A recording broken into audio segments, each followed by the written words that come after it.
You know how many Jews there are in the world? Only 13.2 million Jews. That's it, 13.2 million Jews. Less than the amount of the people live in New York State. That's it, all over the world. Technically, it's very hard to believe that there's so little Jews, because everywhere you go in the world, every television station, every radio station, every newspaper, there's not one day without mentioning Israel or the Jews or Prize Nobel winners, and all. Somehow it seems that everything is around Jewish people.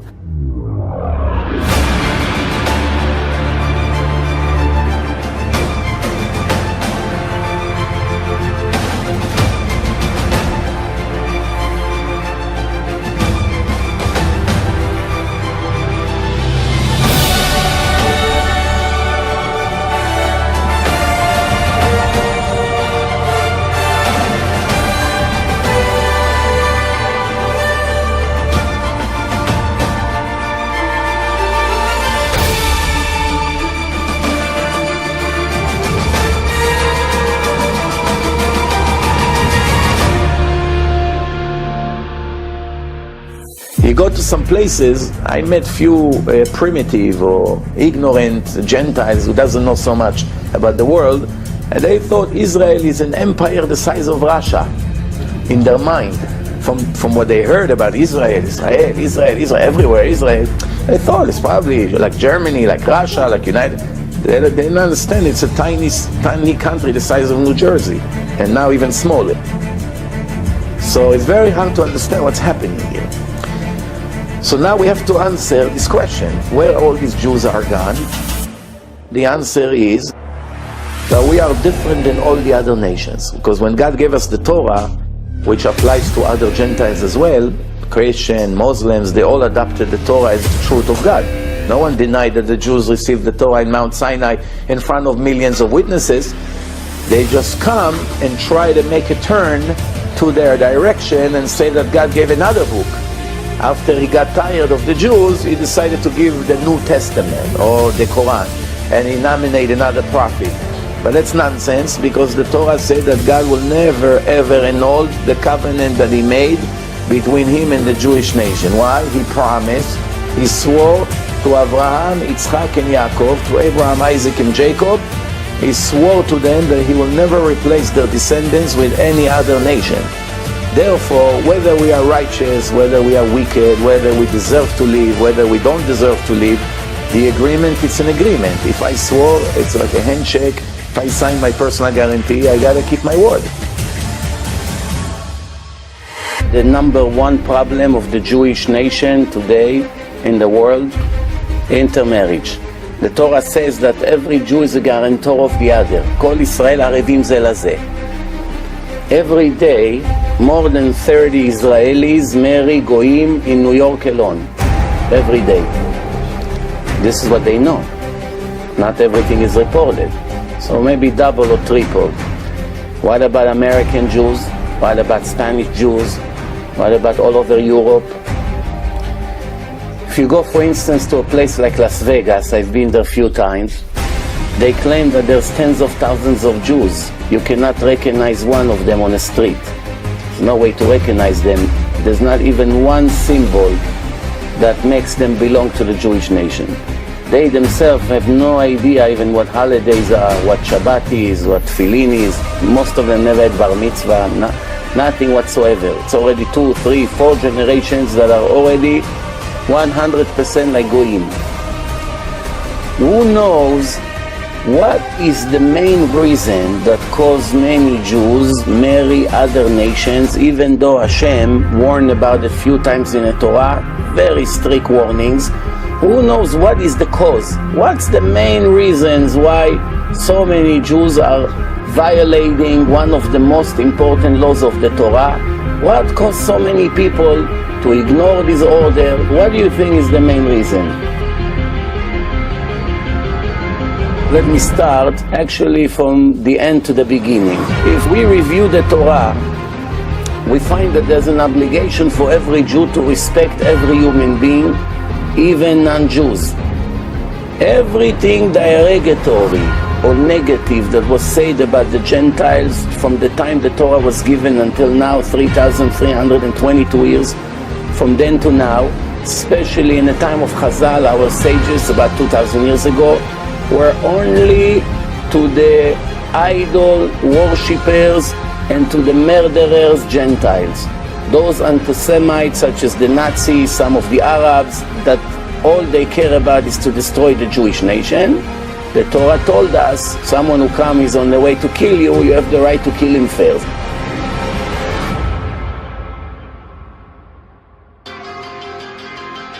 Or those who worship all kinds of idols, worship the stars, worship the moon, etc. Those are the negative Gentiles. But if they're not, which means basically two conditions. If they're not idol worshippers, they believe there is God, they may not be religious in any religion, but they believe there is God, they don't follow any statues, any idols, any stars, the moon, the sun, etc. And they are not active in any harm to the Jewish nation. They're not Hamas, Hezbollah. If they're not in this category, from that moment on you have to treat them like an image of God. Every person was created in the image of God, B'Tselem Elokim. You have to respect them. There's no permission to cheat them, to steal from them, to disrespect them. No permission to deceive them in any way. And as a matter of fact, the most important Kabbalist that we had in the last 2,000 years, his name is Rabbi Yitzchak Luria Ashkenazi. Everybody knows him as the Ari HaKadosh. Without him, we wouldn't know almost anything about Kabbalah. And I know it's in fashion today, Kabbalah, everywhere you go you hear about it. But without him, nobody would even know what it is. Maybe few individuals. And everything we know from him came from his student, Rabbi Chaim Vital, that everything he wrote we know. Whatever he did not write, we don't know. Everything we know, the Ari himself was not writing anything. So Rabbi Chaim Vital writes clearly that is an obligation to love every goy, not only Jews. Jews, it's needless to say, the Torah referred, your brother, your brother, your brother, your brother, Re'echa. So we know that the Torah referred to Jews. What's new about here, that he writes clearly, as mitzvah even to love the goyim. And again, I'm not talking the negative ones that I mentioned before, the ordinary, regular ones. The Gentiles have a share to the world to come. Many Jews unfortunately lost their share to the world to come. For instance, if they don't keep Shabbat, they have no chance to have share to the world to come, they lost it. And there's a list of sins that the Gemara brings.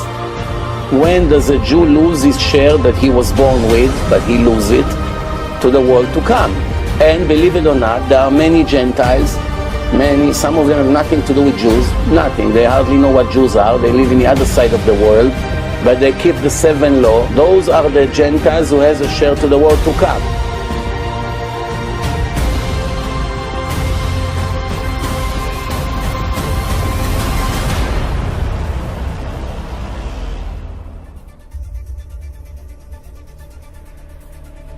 So we are not coming here, we are the Jews, we are the best, we are superb, we are here and everyone is down. That's really not where we're going to. We're just going to teach our Jewish brothers and sisters that it's not in our hand. It doesn't matter if this Goya, this Gentile girl that you met, she's the nicest person on earth. And this is what God thinks about her. She's really polite, manners, generous, modest, anything you want to say, I agree. You are the worst Jew on earth. You still don't have any permission to marry her. Nothing whatsoever. If she's the daughter of the king of the world, the daughter of the president, whatever she is, it doesn't matter. There's no exception to the rule. Never ever in history a Jew was permitted to marry a non-Jewish girl or Jewish girl to marry a non-Jewish guy. It doesn't matter from what nations he comes, whether it comes from the good Gentiles, whether it comes from the bad Gentiles. Doesn't matter about their position, they have money, they don't have money, they love Israel, they're anti-Semite. This is irrelevant. There's no permission whatsoever for a Jew to marry any one of the nations.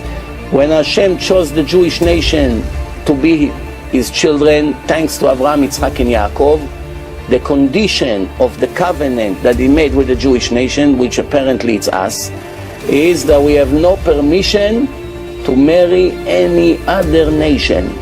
This is a very, very serious restriction. Now, since this is a divine order, and even the Christians who read the Bible, what we call the Torah, they call the Bible, but it's right there in English, in Russian, in any other language, they read it. There's no other way to understand it. And even the Arabs, who the Torah is holy for them as well, they read it in the Torah. They cannot come with any kind of complaint to a Jew who doesn't want to marry them. Because if it was our opinion, the Jewish people had a committee and they decided to deprive this nation, we cannot marry them, then you can call it prejudice, racism, whatever you want to call it, pride, ego, whatever. But since it's not in our hand, we're only following the instruction of the creator of the world. In that case, they cannot complain whatsoever if they're a little bit righteous. If they're wicked, don't expect anything. But if they a little bit have decency and common sense, they should never complain whatsoever. I know tens of cases of people who watch my debate with a priest, a Jew and a non-Jewish girl, boyfriend and girlfriend, and the Goya say to him, I cannot be with you. I don't want to get God angry. I'm giving up my love. And he said, what, you crazy? I didn't show you that for you to leave me. She said, oh, well, I don't want to go against God. If God say to the Jewish people that they cannot marry the Gentile, I'm a Gentile, why should I get God angry? Most people, they go with their feelings, with their desires. They don't go with the truth.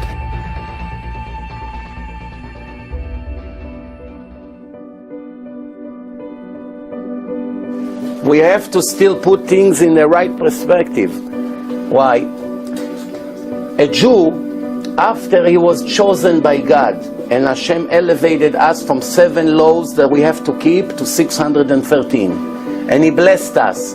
And he called us the chosen people, a holy nation.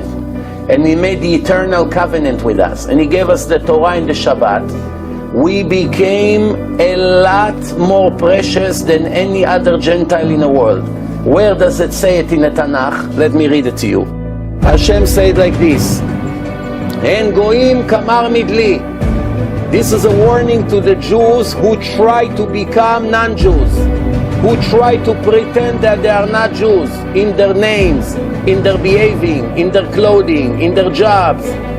You want to be a goy? Let me explain to you the difference between a Jew to a goy in my eyes, which I am the manufacturer of the Jews and the non-Jews, and I am the only one who can rate people. Nobody else can do. Anybody who tries to rate people is a pure racist. I am the boss. I made everyone. And Hashem wrote in the Torah like this, En goyim kemar nidli, ukeshachak moznayim nechshavu. Translation, the difference between a Jew to a goy, to a non-Jew, and we are talking now even the most righteous God, not an idol worshipper, a great Gentile person, great personality, loving Jew, respecting God, everything fine with him. But this is a Jew compared to him, according to the book of God. The Jew is like the water that you bring from the lake in the bucket. And the Gentile is the few drops that stick to the side of the bucket when you put it down. This is the comparison of God between the Jew to a non-Jew. And again, I'm not making it up. I'm giving you the source. Isaiah chapter 40, verse 15. Go and check. In any language you want, it's the same meaning. And the second comparison is, Ukeshachak moznayim nechshavu. You are the weight for me. He is the little piece who fell on the floor that nobody cares. And you want to be him? You have the chutzpah to rebel against me like this, to be ungrateful to me? Do you understand the difference between the heaven of a righteous Jew to the heaven of the righteous Gentile? The law in Shulchan Aruch in 7 different places repeats, that a Mechalel Shabbos, a Jew who does not observe the Sabbath, which is an eternal covenant between the Jewish nation and God, he is not considered a Jew. God says, if you rebel against me and you do not keep the covenant that we made in Mount Sinai, temporarily you exclude yourself from your natural status. You are now a Jew in a band. You are excluded from my nation until you repent and start keeping the Sabbath.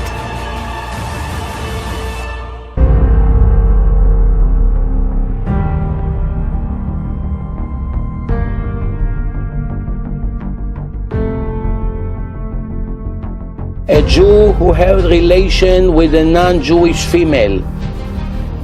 In tradition from Mount Sinai we know that he is subject to a karet. מפורש בדברי קבלה בכרת. And there is a loss that is greater than any other sex crimes mentioned in the Torah. Over here in this violation is worse than any other. What is it? That if a person made a violation of the rules of God and had a kid from that violation, forbidden relation, and he had a kid. This kid even is a mamzer, an illegitimate boy, is still a Jew. But over here the kid is a goy. You understand? If he went with Christine and it's forbidden relation and now she became pregnant, he brought a non-Jew to the world. If he went with, God forbid, a married woman and made a horrible violation and now there's a kid, that's his kid. When he died, this kid will say Kaddish on him, he will help. Even though he came from a horrible sin, he's still a Jew. And if this Jew will become a big chacham, he can be a chief rabbi, no problem.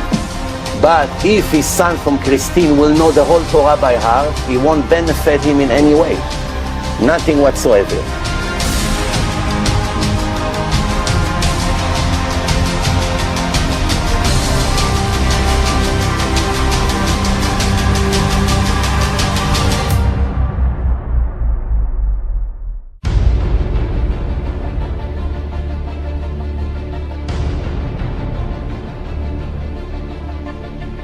You should know that your God is the faithful God who keep his covenant and kindness to his lovers. Who are his lovers? Who keep his mitzvot for 1,000 generations. How many generations we live? One. This is a proof that there is much more than one. In another place in the Torah it says to reward you and your children after you for eternity. It's a clear verse in the Torah. If somebody asks you, where does it say in the Torah there is afterlife? There's the next life, the life of eternity that the rabbis always talk about. Where is the source? Two different sources I can name to you right now.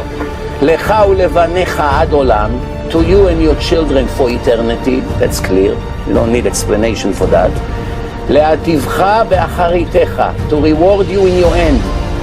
When you die, the reward will begin. Where? When the worms eat your body? That's a reward? Come on. That's what God meant. The reward is to the soul, obviously. It says that the soul goes out of the body and returns to the master who gave it. Hashem says, I'm paying to my enemies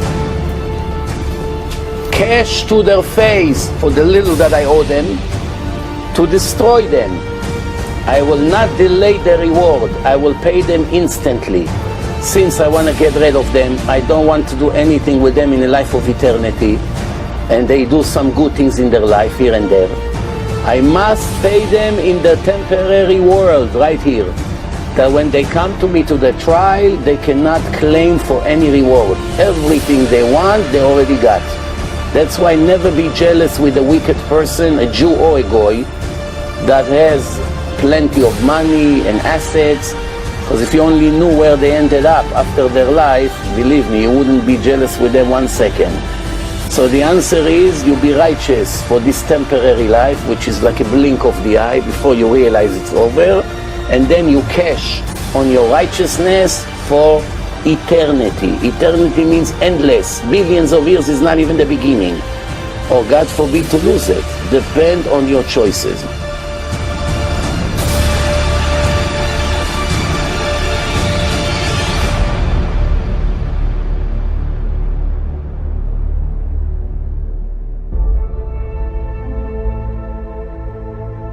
שמע ישראל אדוני אלוהינו אדוני אחד.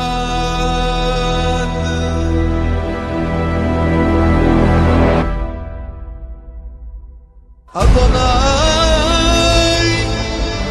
הוא האלוהים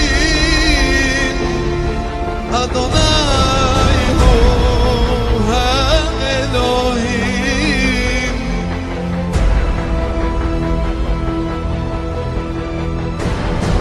אדוני הוא האלוהים אדוני הוא האלוהים